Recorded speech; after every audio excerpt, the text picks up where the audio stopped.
Perusahaan rintisan atau startup lagi jadi bahasan gara-gara beberapa startup di Indonesia mem-PHK karyawannya dalam waktu yang bersamaan atau bahkan berdekatan.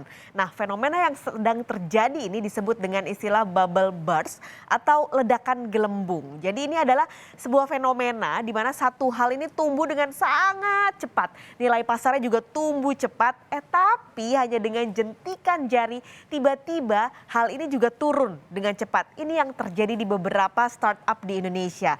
Kita akan lihat ada beberapa startup di Indonesia yang dalam kurun waktu mungkin 6 bulan terakhir ini mulai mem-PHK karyawannya dengan waktu yang berdekatan, mulai dari startup pendidikan Zenius ini, Zenius Education mem-PHK sekitar 200 karyawan.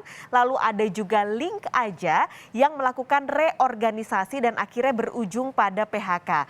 Ada juga Tanihub, ini bergerak di bidang pertanian, ini juga melakukan PHK dan menghentikan semua layanan bisnis to consumer. Dan sekarang mulai beralih fokus ke sektor bisnis to bisnis menjadi pemasok untuk hotel, restoran, catering, dan juga kafe.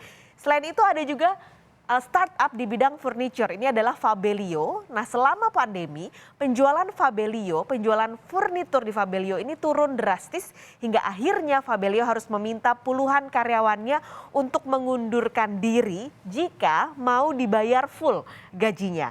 Selain itu ada JDID. JDID ini melakukan upaya untuk perbaikan manajemen yang akhirnya harus berujung pada PHK demi bisa beradaptasi dengan dinamika pasar e-commerce yang sudah sangat riuh di Indonesia dan akhirnya berujung pada beberapa pengurangan karyawan di tubuh JDID. Yang terakhir ada Techfin atau fintech uang teman ini juga berujung pada PHK dan juga pencabutan izin usaha pinjaman online oleh OJK. Nah, kini uang teman sedang menggugat OJK soal pencabutan izin tersebut. Ini adalah beberapa startup yang melakukan PHK pada karyawannya. Nah, ledakan gelembung startup ini sebenarnya tidak hanya terjadi di Indonesia. Bahkan ada sebuah laporan menyebut kalau di total nih di seluruh dunia ada 15.000 pekerja startup dari seluruh dunia diputus pekerjaannya karena ada beberapa hal. Sebut saja kalau di secara global ada PayPal, ada ada Vtex, ada Gorillas, hingga yang baru-baru ini dilakukan Netflix juga mem-PHK karyawannya karena melakukan strategi serupa, remanajemen karena beberapa pendapatan yang tidak sesuai dengan target mereka. Pertanyaannya, kok bisa sih startup yang dulu booming banget akhirnya bisa bubble gitu? Nah, salah satunya adalah karena jumlah startup ini tumbuh semakin besar, tapi secara bersamaan pendanaannya cenderung semakin sedikit, bahkan semakin selektif. Kami punya datanya, saudara. Ini adalah data dari 2 tahun terakhir pendanaan startup secara global. Kalau Anda lihat tren di 2022, kuartal 1 dan juga proyeksi di kuartal 2 ini akan turun, saudara, dibandingkan dengan di 2021 ketika trennya naik meskipun lagi pandemi atau bahkan karena pandemi. Para investor melihat ada masa depan yang cerah di tubuh startup sehingga pendanaannya trennya meningkat di 2021 mulai dari Q1 hingga Q4 ini trennya naik untuk pendanaan startup. Tapi mulai 2022 di kuartal 1 dan juga proyeksi di kuartal 2 ini akan turun. Jadi kalau Anda lihat tren dari pendanaan startup ini bisa dibilang sebenarnya masa bulan madu startup ini sudah selesai. Karena kita lihat dari pendanaan saja seperti ini. Ini adalah tren yang terjadi secara global dan mungkin juga terjadi di Indonesia. Padahal sebenarnya kalau dilihat secara potensi digital di Indonesia ini sebenarnya besar banget kan kalau kita bicara soal digital, bicara soal teknologi. Tapi ternyata permasalahannya bukan hanya di pendanaan saja. Tapi melihat yang sudah terjadi di beberapa startup, ada kesalahan manajemen juga secara internal. Terlebih pandemi kemarin benar-benar memukul beberapa sektor tertentu yang membuat startup akhirnya kewalahan dalam mengatur dan juga memanajemen bisnis mereka. Nah, selain tadi istilahnya bubble burst atau ledakan gelembung, fenomena PHK massal ini juga disebut dengan fenomena zombie unicorn. Nah, ini adalah fenomena yang menggambarkan kondisi sebuah perusahaan punya nilai atau punya valuasi besar, tapi butuh tambahan dana segar untuk ekspansi. Nah, ini adalah julukan untuk startup-startup yang kini kondisinya tengah goyah.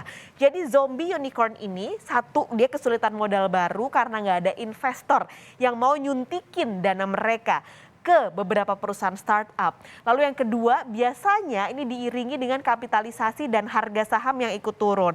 Salah satunya adalah Netflix yang dalam beberapa waktu ke belakang pergerakan sahamnya terus turun. Ini juga karena kondisi dari jumlah subscriber atau jumlah pelanggan Netflix yang ada kecenderungan turun dalam beberapa waktu terakhir ini. Lalu ada juga mereka yang akhirnya mulai mengurangi karyawan untuk bisa setidaknya tetap berbisnis, tetap tidak menutup perusahaannya mereka hingga akhirnya harus memilih opsi mengurangi karyawan alias PHK. Nah, ini kenapa sih terjadinya? Salah satunya juga adalah karena dulu nih startup ketika lagi booming-boomingnya seneng banget menggunakan strategi bakar duit. Jadi uang dari investor digunakan ekspansinya adalah melalui bakar duit. Anda tahulah ya kira-kira apa saja yang dilakukan oleh startup-startup ini untuk bakar duit investor mereka yang ternyata dalam 5 tahun terakhir ini tidak berujung baik dari strategi bakar duit ini. Ini sebenarnya kondisinya berbeda. Kalau tadi saya bilang sekitar 5-6 tahun lalu ketika startup lagi booming, ketika kayaknya membangun bisnis startup tuh gampang banget, persaingan belum banyak, investor jor-joran kasih duit, bahkan kayaknya kalau di Indonesia nih milenial dan Gen Z tuh kayaknya wah cita-cita banget jadi list harus kerja di startup gitu karena jadi mimpi mereka kerja di sebuah startup yang brandingnya sangat keren.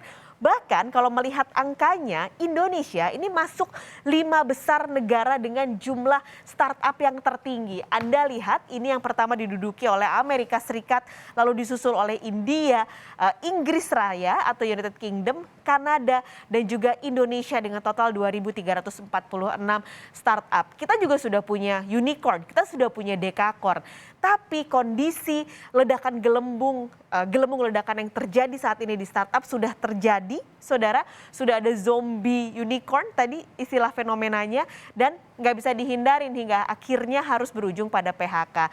Hingga akhirnya sekarang yang harus dilakukan para pelaku bisnis usaha rintisan ini adalah meracik bisnis yang memadai tentunya agar startup lokal bisa tetap melaju kencang di industri global saat ini.